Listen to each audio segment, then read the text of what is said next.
Migrants preparing to cross the U.S.-Mexico border ahead of the end of Title 42. Border towns across the nation expecting this influx of migrants at the border. It is pushing the U.S. immigration system to a breaking point right now. And here in studio to break it all down for us, CBS 8's Chris Crow. Chris?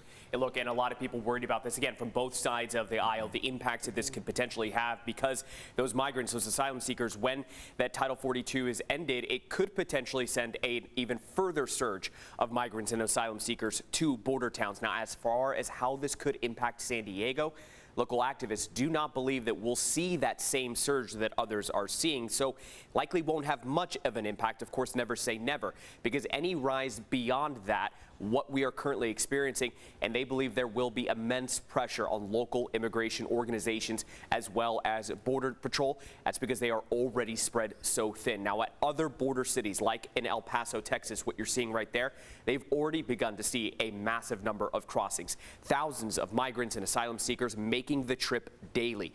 Now, when Title 42 expires Wednesday, that could multiply.